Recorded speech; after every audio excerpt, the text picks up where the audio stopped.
a lot of women get in leadership positions and they get and feel very isolated because they either have their business stuff that they're going on, and if they're balancing a family, they have to spend the rest of the time and they don't necessarily have the time for women friends. They might network, but then that becomes often a superficial, okay, I've got to look good for somebody out there. And part of positive intelligence is, that he equates some of those negative emotions to putting your hand on a hot stove.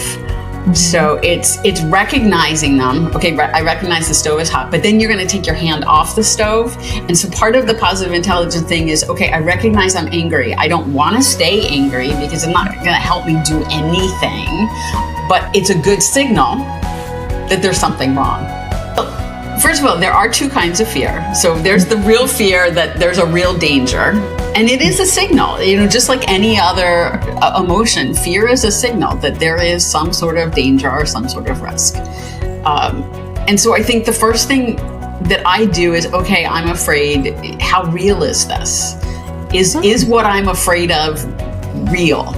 Often a great question to ask is, what's the worst thing that could happen? Yeah. But trusting that you're going to be resilient enough to survive whatever it is. It's trusting in your own resilience.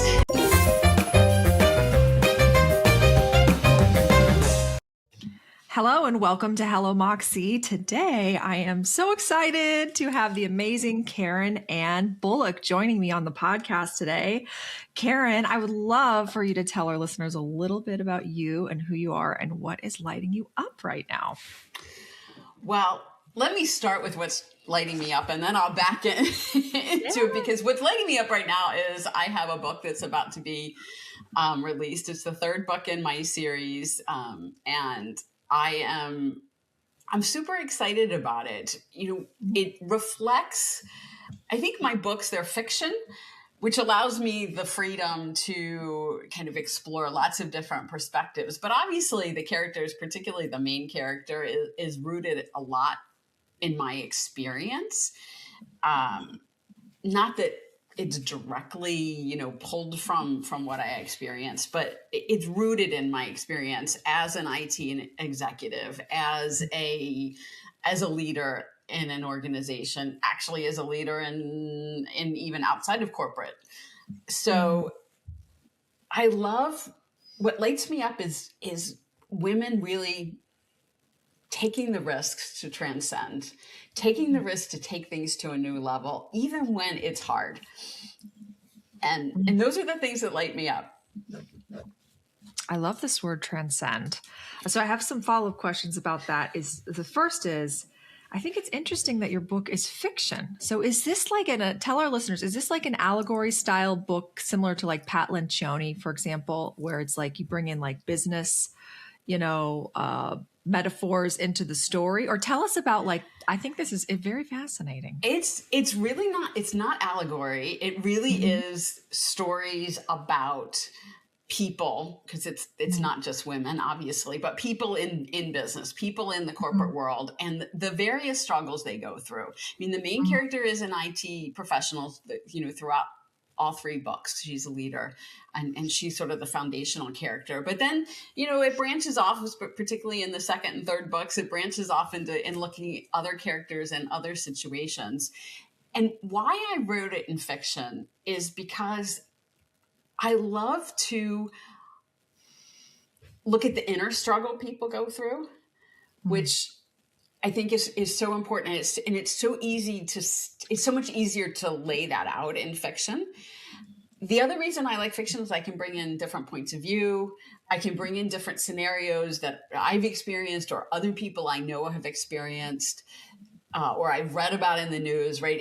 There's all kinds of ways that you can weave real life grounded experiences into the story and then be, I call it aspirational in how some of the conflicts get resolved, because they're not necessarily the tried or true, okay, you need to do this as a leader, you need to do that. I started writing a nonfiction book about women's leadership, and honestly, I was so bored with it. I'm like, if I'm this bored with it, anybody that is going to read this is going to be bored with it. And that's when I got the idea for fiction. It's like, yes, because I can just explore it in so many different ways, and not just the professional, but the personal, how it all weaves together, how our lives weave together. And so it's truly business fiction, if that's even a genre, but that's really what it is. It's business fiction. Oh, I love it. It's so refreshing. I think as people, we crave stories. First of all, like we learn best through stories, and so I think that's really beautiful. I love how you pointed out that fiction allows you to really get to the inner struggle of what people are experiencing in the workplace. And so I would love what do you see from your experience being a leader, a woman in a leadership role in tech? What is the inner struggle? Like if you were to name it, what's your experience with it? What do you see, or what did you experience as the inner struggle? Well, my experience, and in talking to other women, I know my experience wasn't alone. It is often that inner conflict between your personal values and your personal way of doing things, and what needs to be done in the organization, and how to bridge that gap, because there's often a gap, and sometimes some people it's bigger than others. I was fortunate that I didn't have a huge gap. I worked for a company that integrity was a really big, really lived value. But there's always those conflicts, whether it's with an individual that you maybe like as a human being, but you struggle with how they're functioning in the organization, to bigger organizational mandates. It was really fun because one of the women, who was a pretty high level leader, who was a pre-reader for the book Embracing Trust, when her first comment when she wrote it, her review was, "I felt like you were in my head." Wow. So these are I think these are universal struggles that particularly women in leadership have, although I'm sure there are men that have them too. I know there have been men that have read my books that say, I can really relate to it. So I don't think it's exclusively women, but that inner conflict between what we believe is right and maybe what we have to do in the organization, and how, because it is walking a balancing act, and it's trying to figure out where do I take a stand, or when do I say, okay, this isn't important enough to have to fight over, or how do I come up with a compromise here? Yeah, it's like developing that self-trust to be able to discern the moments when you do need to stand firm in your values, and then when this is something that you maybe can let go a little bit. That is definitely a skill that takes a lot of time to develop. Yeah. And the lady that read your book as one of the early readers and said, "I feel like you were in my head." What do you think it is about the experience of knowing someone else knows what this feels like, right? What do you think that does for women when they actually talk to someone else and they're like, "Oh my gosh, I went through the same thing. I had a boss who micromanaged me to death, or wanted me to lie to a client," or whatever the case may be, What does that do psychologically? I think it makes you feel you're not alone. And I think one of the things, and Embracing Trust explores this to some degree, is a lot of women get in leadership positions and they get and feel very isolated, because they either have their business stuff that they're going on, and if they're balancing a family, they have to spend the rest of the time and they don't necessarily have the time for women friends. They might network, but then that becomes often a superficial, okay, I've got to look good for somebody out there, versus developing real connections where you can be real and messy and show how what your struggles really are. And so often, I think as women leaders, we feel like we have to keep the facade that we have it all together. And I think one of the things, again, about writing fiction, I can show all that messiness and explore it, because it is messy. And there are women that feel very isolated. One of the characters in Embracing Trust is really in a tough spot, and she doesn't have anybody to talk to. Who's she going to talk to? Yeah. And it seems like, from my experience, the higher up you get in an organization, the more structurally that happens. Hmm. I own a business and it's the same thing. It's like you own the business. It's like, it is very lonely because you're the only one who Yeah. owns the business. Or if you're, high level in a corporate position, like you can't, it's with your direct reports, you can't really be friends with them, It's like there's very hard to be. It's very yeah. hard to be friends with them. And then even, even to be friends with your colleagues, um, that can get rough too.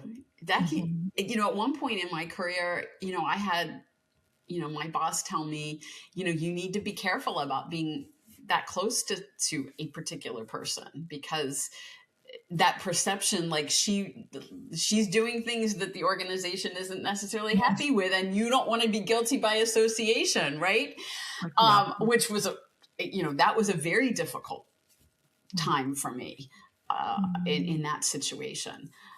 But How there did was you some navigate that? but there was some truth to it. There was truth to it, and honestly, I had to evaluate.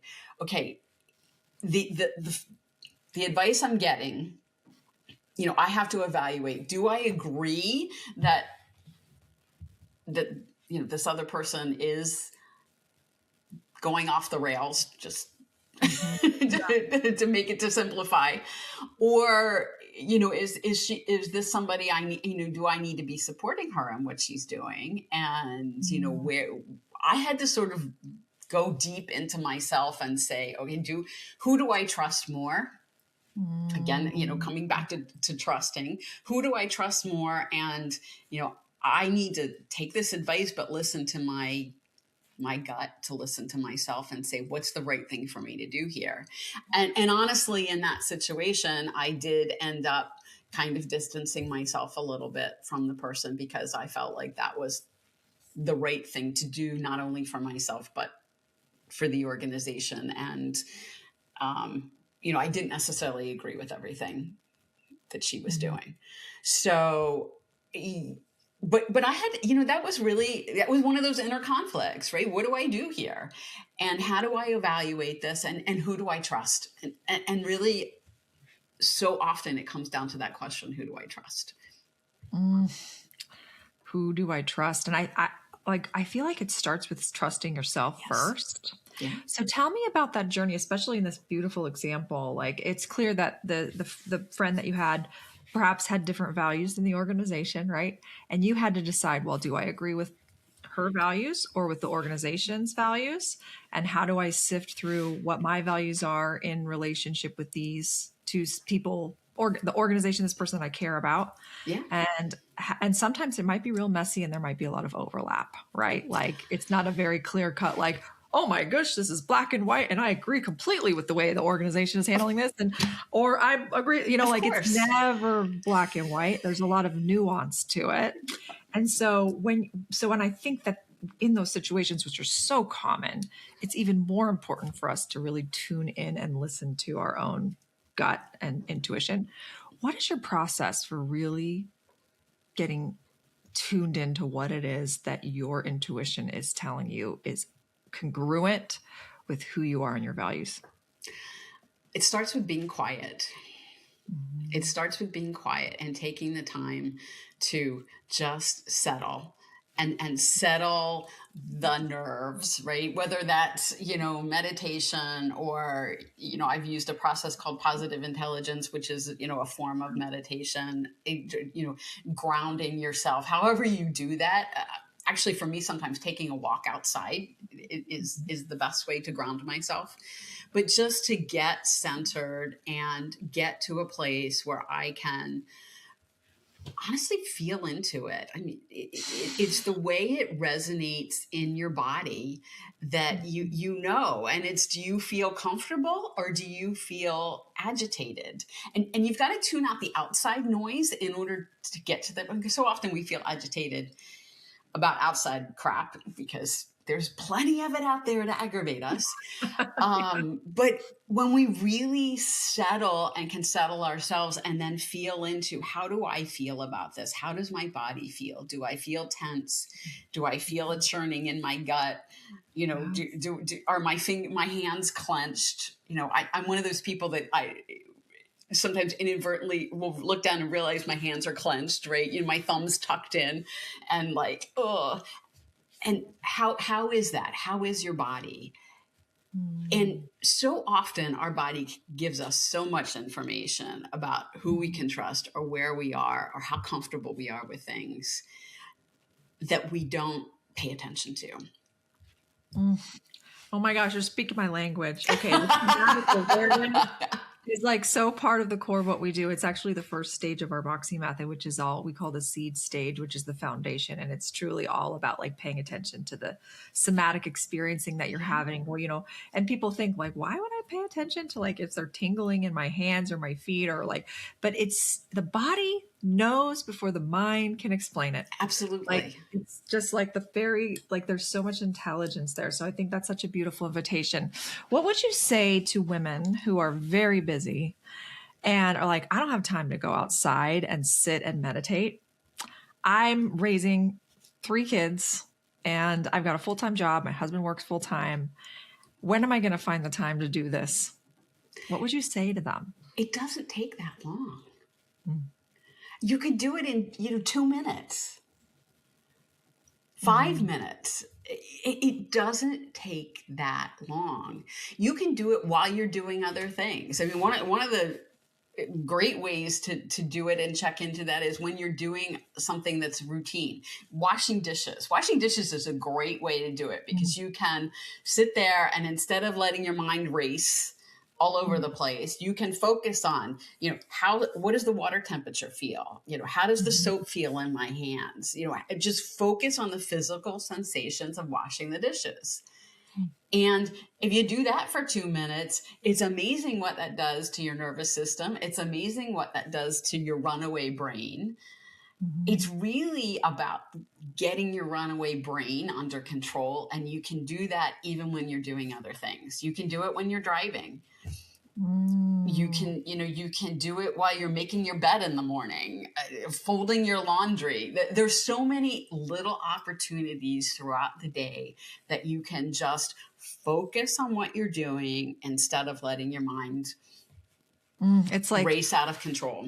Focus on the physical, what's happening physically in your physical sensory world and whatever activity that you're doing. I love that advice, Karen, because it makes it so much more accessible for women to be like, okay, well, I've got to do the dishes and I've got to do the laundry. So what if I really was very attentive to what it felt like in my hands to fold this clothing? And the more that you can it's a muscle. The more that you pay attention to those physical experiences that you're having, the more you notice them in the moments where you really need to be noticing them, when there's danger present, for example, or you're in a situation, maybe relationally, where you're like, something's not right here. And it's the practicing in those other moments that prepares you for the bigger moments when you're like, oh, I've got some tightness in my chest here and a pit in my stomach. I need to assess the situation here and figure out what's going on. 100%. I mean, the shower is another great place to do it. People laugh because people always say, oh, I get great ideas in the shower. Well, one of the reasons you get great ideas in the shower is because you're often focused on what the feel of the water, washing whatever you're doing. You almost automatically turn your brain off when you're doing that. So true. That makes so much sense. Well, you mentioned something earlier about positive intelligence, and I was really intrigued by that. What is positive intelligence? So it's a book/system that was developed by Shirzad Chamine, and hopefully I'm pronouncing that correctly, but it is a book, and he has a whole system. I was actually trained in his coaching methodology, but it's about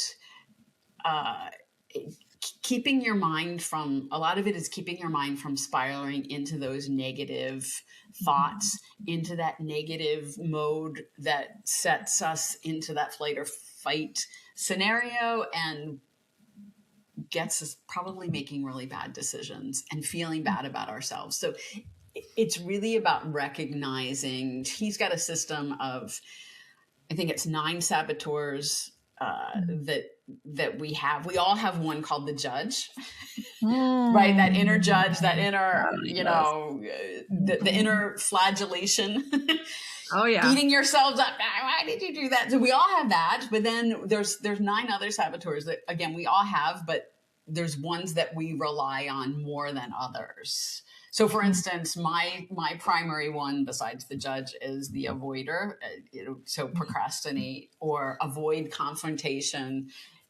So, and it's been really interesting for me to learn that I do that, and that actually what I think is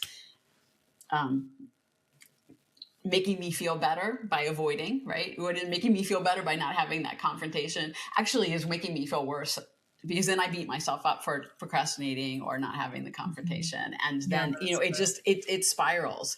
So, part of it is exactly what I was talking about earlier, is taking the time to ground and get in touch with your body and turn that judge off, turn those negative thoughts off, get focused.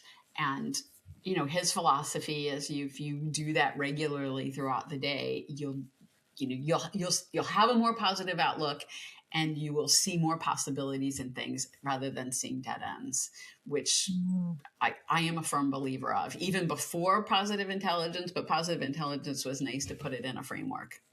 That's beautiful. Have you noticed, can you share a story of an example where you actually noticed that happening when you applied it? Oh my gosh, there really have been so many. But, one of the biggest ways that positive intelligence has helped me is in my relationship with my husband. Because then I can recognize now when I'm not having a difficult conversation with him and maybe resenting it, right? Yeah. Right. Or it's spiraling into other things. So taking the time, to calm down, understand what I'm thinking, to do the positive intelligence things, to do that grounding focus. It allows me to then frame a conversation with him, maybe about something that's uncomfortable, and we can have the conversation. Of course, it's also helped that he's gone through the positive intelligence. So we both now know what each other's saboteurs are. And I know, we know what's going to trigger one another too. So we can navigate the conversations better that way too. So it's been helpful in a lot of ways, but that's probably honestly the most obvious. Yeah, it's so interesting. Like, kind of what I'm hearing is that the more we can gain awareness on our physical experiencing, it gives us awareness onto like whatever feelings we might be feeling, right? So whether it's fear or anger or sadness or those things, it's the awareness of the sensations that helps us get clarity on those things. Yeah, and part of positive intelligence is, that he equates some of those negative emotions to putting your hand on a hot stove. So it's recognizing them. Okay, I recognize the stove is hot, but then you're going to take your hand off the stove. And so part of the positive intelligence thing is, okay, I recognize I'm angry. I don't want to stay angry because it's not going to help me do anything, but it's a good signal that there's something wrong. Then you get quiet, you shift out of it, you understand what's really at the core of that anger, and then you have the ability to address it. That's so cool. Okay, so let's apply. I want to apply this to fear, or think about fear. Like, fear is so common for women, and and I think a lot of times women have this negative connotation about fear. Yeah. I would love, like, how do you think about fear, and how do you work through fear when it comes up for you, and what do you advise people when other women who might be afraid to, for example, ask for a raise when they really deserve one, or,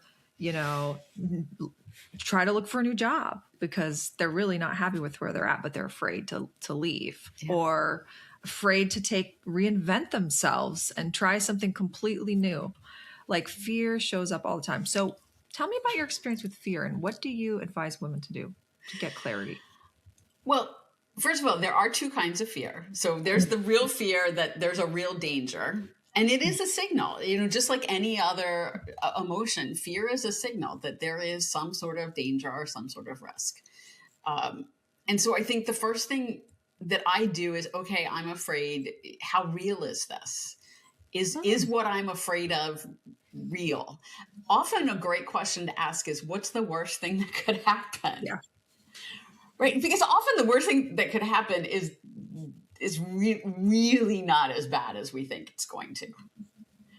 So I think that's a good way. The other thing that I look at is, to your point, fear of something new.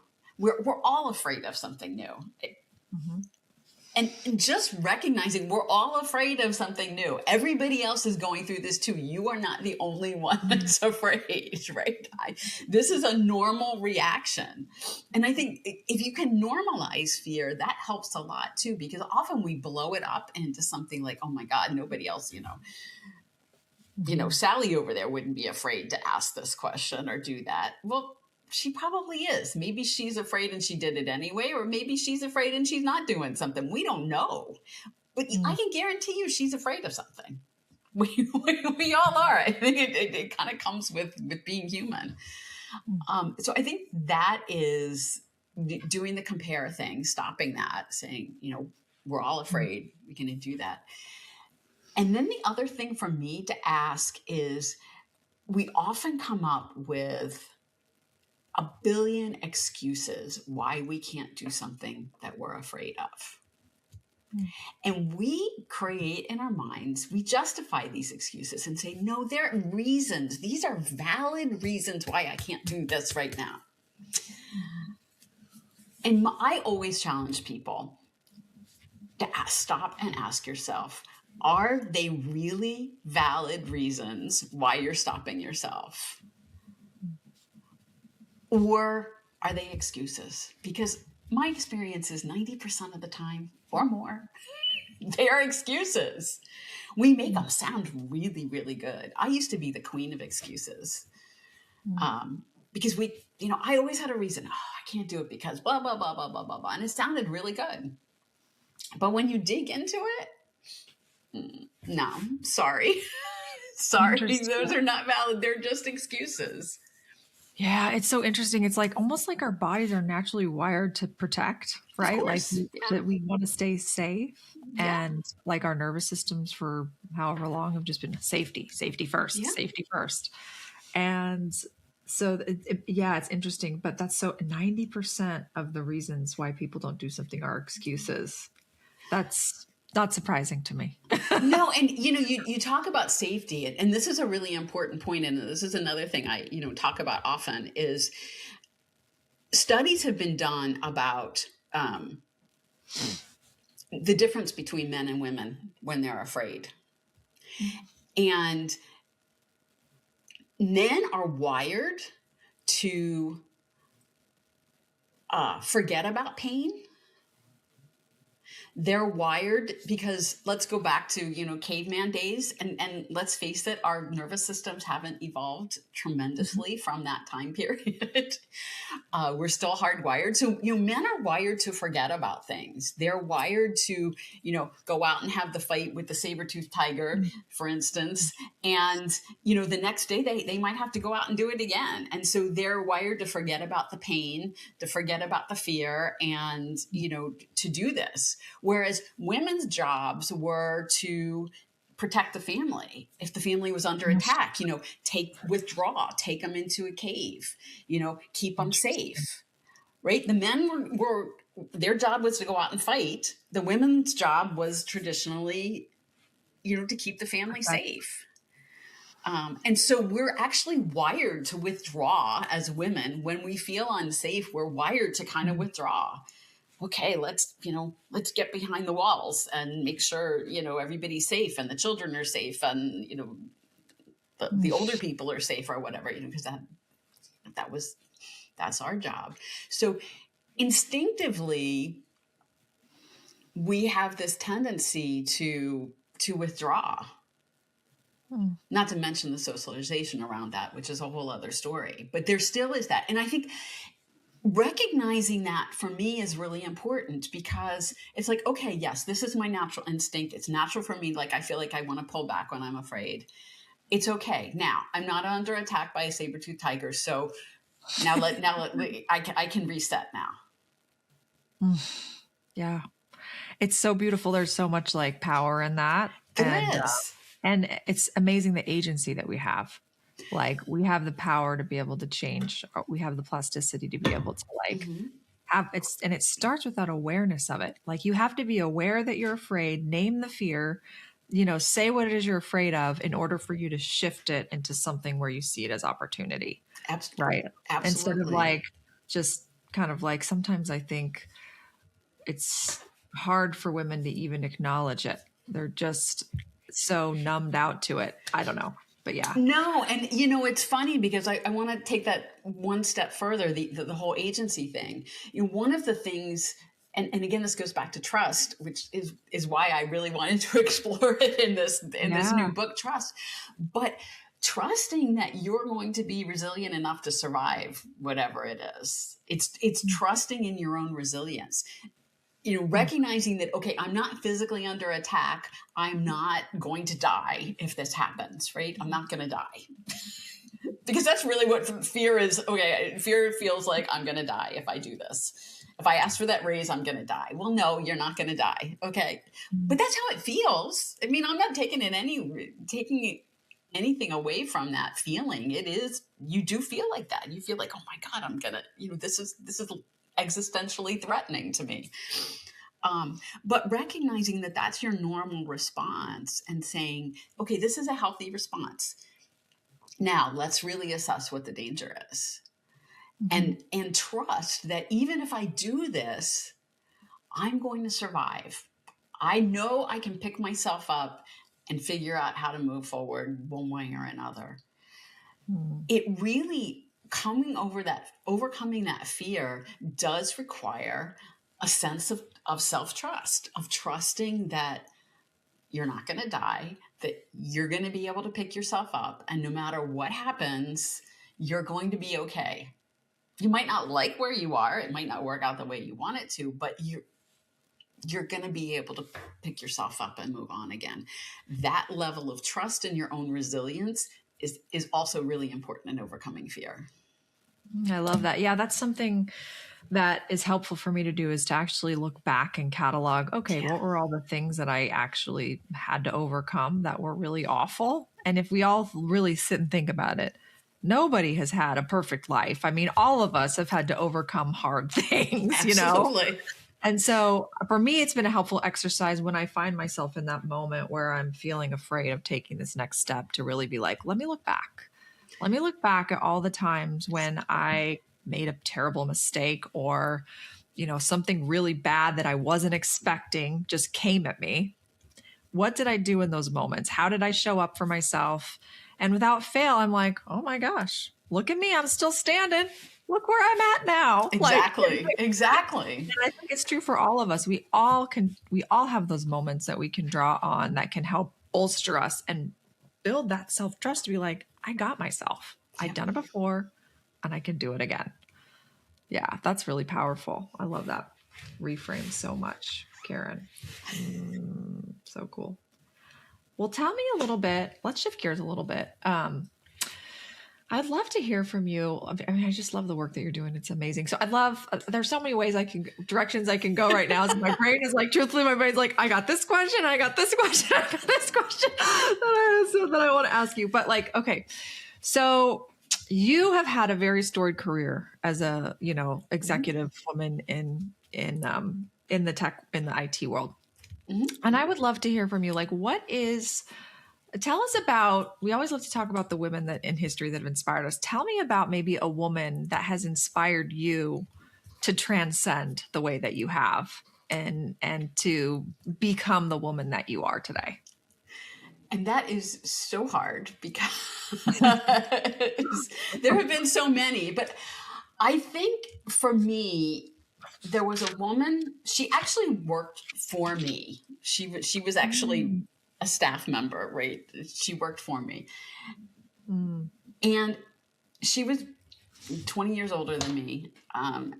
And we did, contrary to popular, opinion, we did become very, very good friends. But, she was Mm, mature enough and I was mature enough that yeah. we could keep the boundaries in that relationship.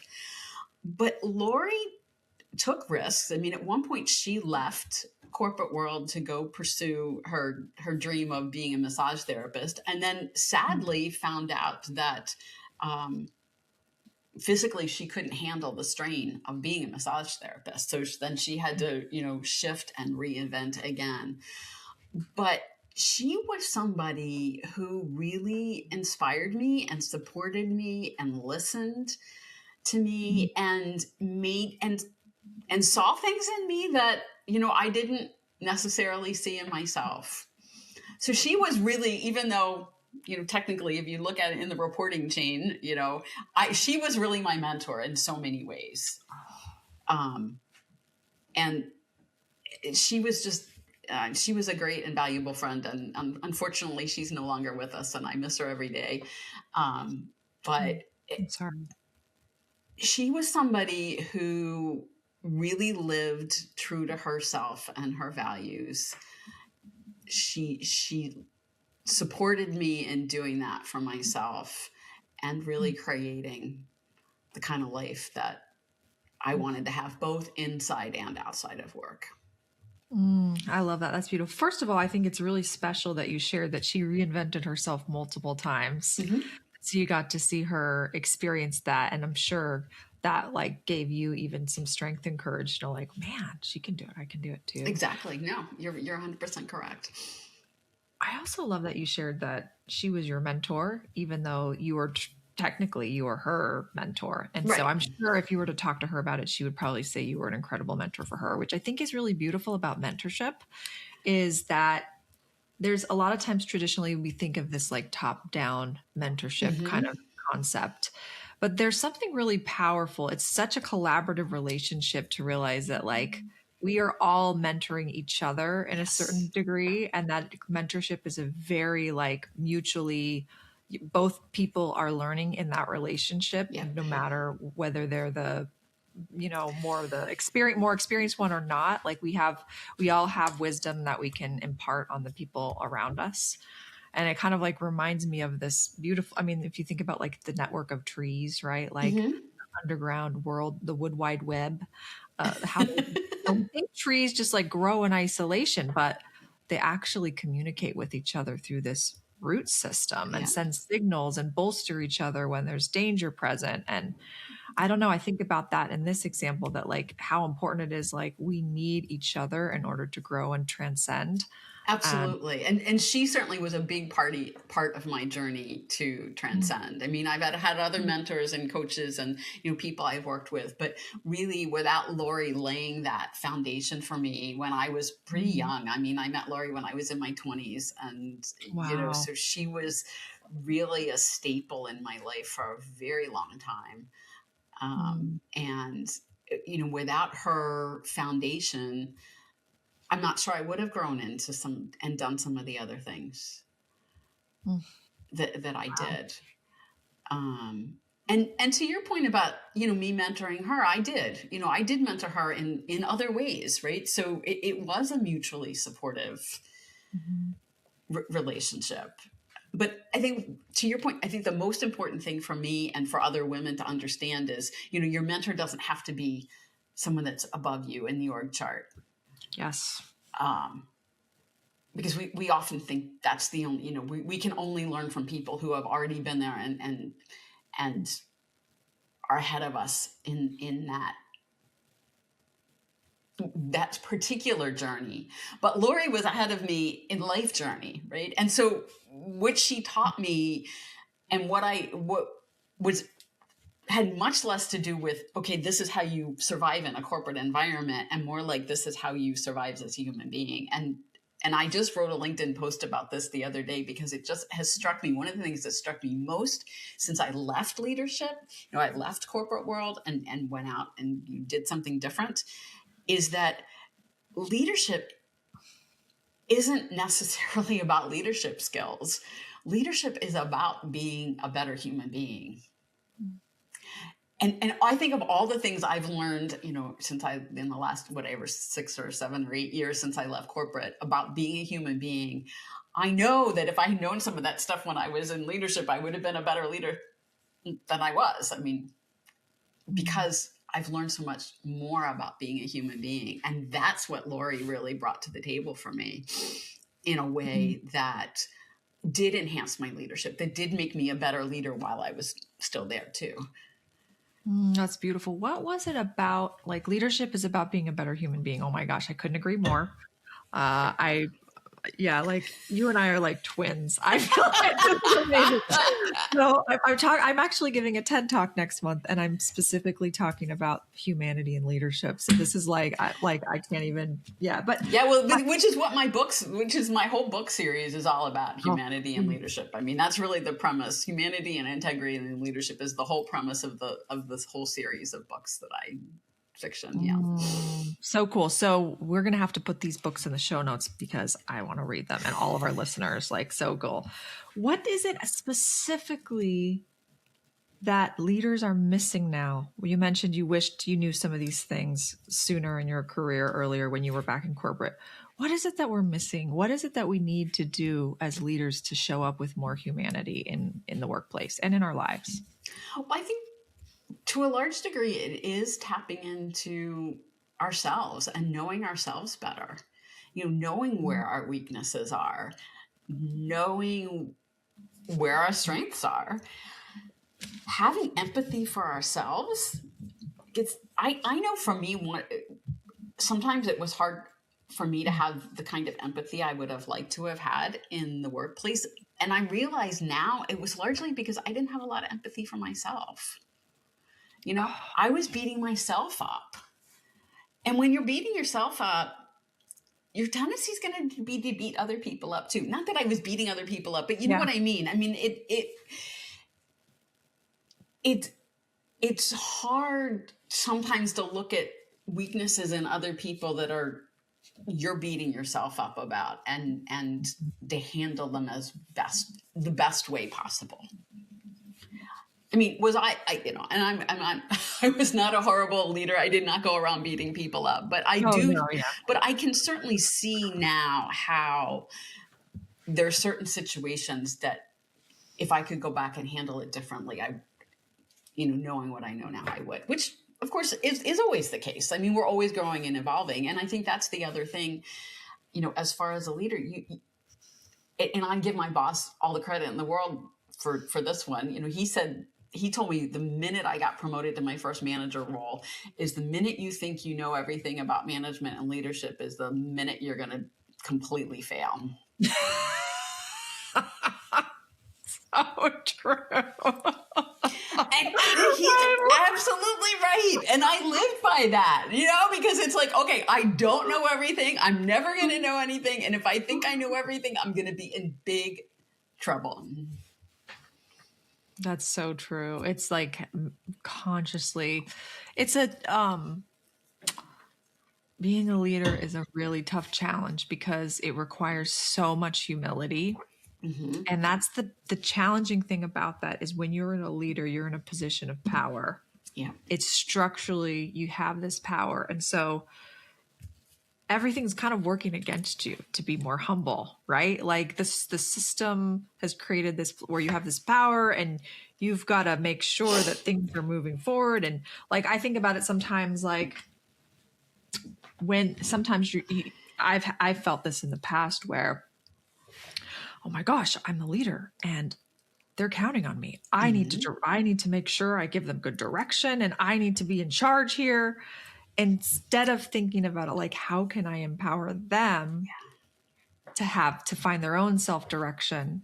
And that's kind of the shift I'm trying to figure out actually as a leader. And the way I looked at that, honestly, when people asked me what my role was, particularly when I got higher up in the organization, yes, there's part of setting direction and strategy and all of those things. But at the end of the day, what I really looked at my job as was I need to make sure that the people that are in my organization have the skills and the tools and the support they need to get their job done.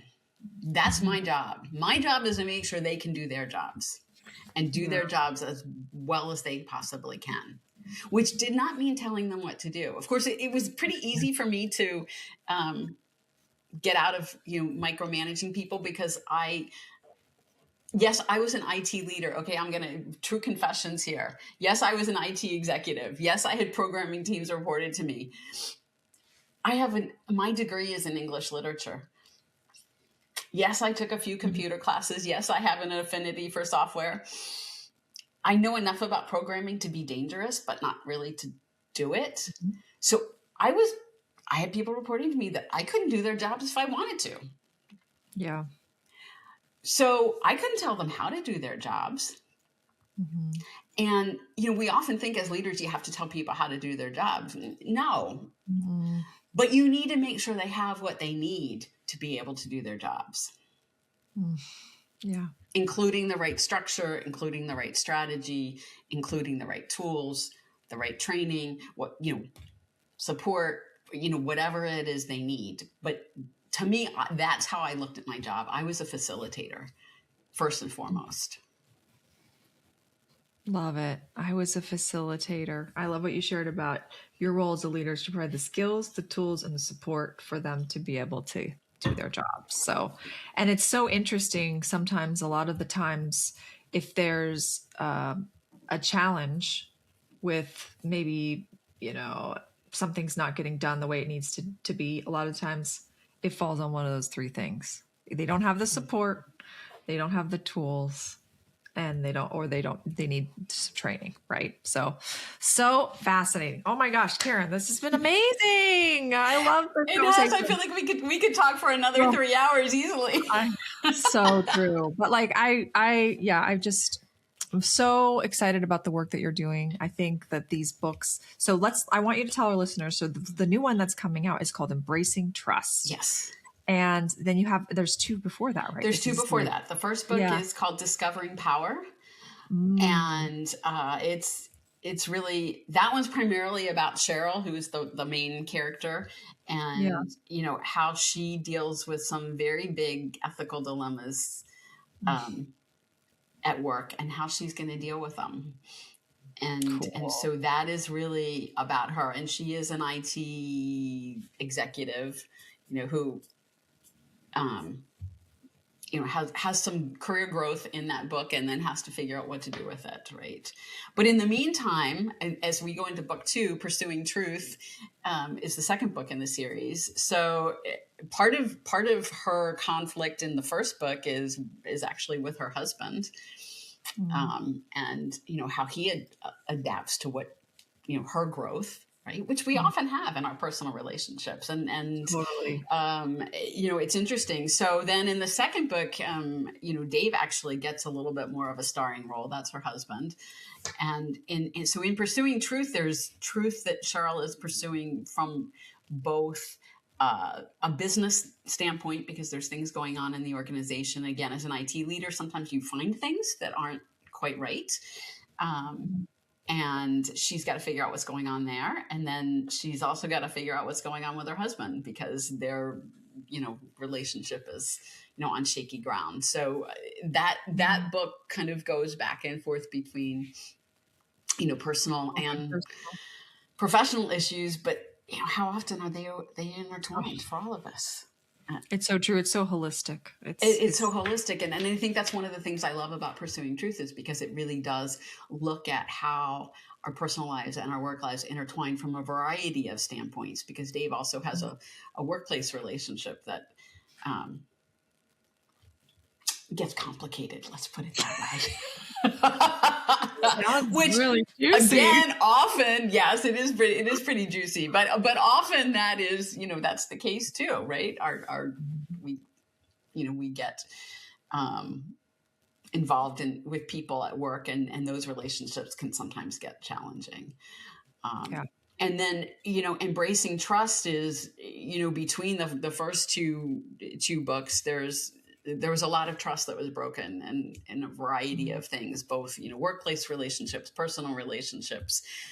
One of the people in Pursuing Truth actually breaks a whole lot of people's trust. And then she's got to figure out how to dig herself out of a hole. So, embracing trust really explores trust from a whole different range of things, both personal, professional.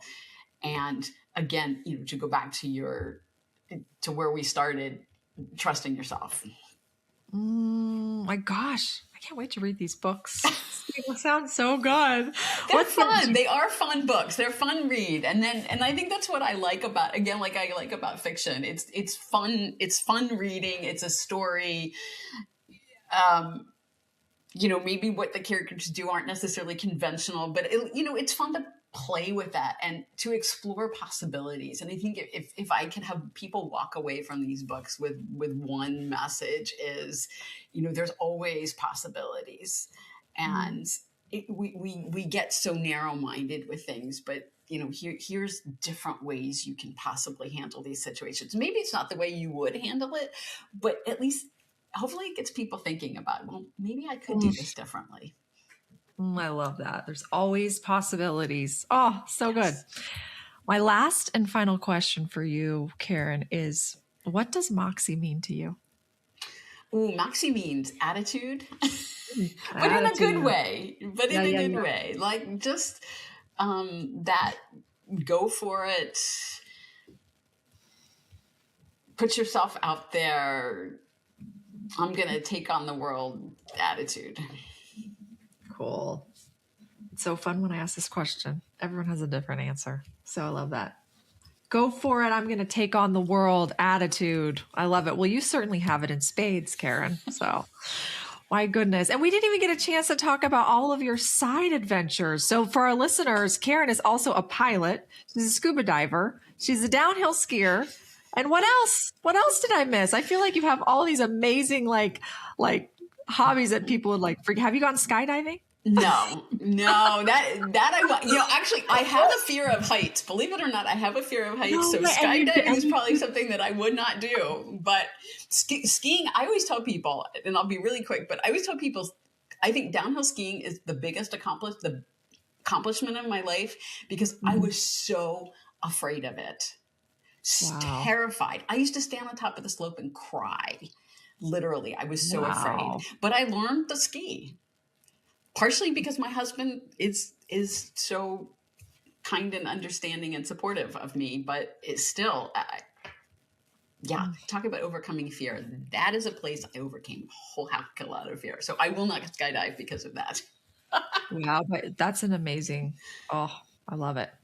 And then you fly planes. I mean, you're afraid of heights and you're flying planes. Yeah, but there's something physical between me and the height, and that then I'm not afraid of heights. Then it's very weird. My brain, the way my brain works with heights, I have no idea. It's very strange. That's so cool, though. What a powerful, wonderful inspiration that is. I just love it so much, Karen. Well, thank you so much for being a guest on the show. It's been such a delight to get to know you. And for our listeners out there, I think Karen has had such amazing wisdom. Let's just recap some of the amazing things she shared. Trust your own resilience. Trust your own resilience. That's such a beautiful invitation. Look back and think about all the times that you've been resilient. And then really getting clear on listening to your gut and getting quiet. So if you're feeling lost or disconnected or you're not sure, listen to your gut. Take that time. And then it doesn't have to be hard. You can do it while you're doing the dishes. So love that. Beautiful. Thank you so much for being our guest on the show. And listeners, until next time, say hello, Moxie. Thanks for listening to the Hello Moxie podcast. If today's story sparks something in you, share it with another woman who's ready to rise. Learn more about our community by visiting hellomoxie.us and discover how the Moxie method can help you reclaim your voice and lead with impact. See you next time.